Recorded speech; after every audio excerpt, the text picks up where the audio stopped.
Messi agar to'pni o'zi bilan olib yursa, siz birga bir qolsangiz tamom bo'lasiz. Xudoga shukr, men Messiga raqib sifatida maydonga chiqmaganman.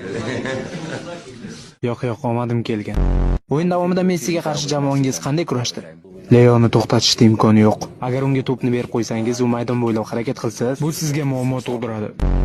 Sizlarga men eslatma tariqasida aytmoqchiman. Bugun biz Messiga qarshi o'ynaymiz. Uni maydon markazida yo'q to'psiz qoldirishimiz shart. Agar biz uni amalga oshirmasak, uni to'xtatish qiyin. U har bir mashg'ulotlardan keyin jarima zarbasi tepardi. Darvozada ter Shtegen harakat qilardi.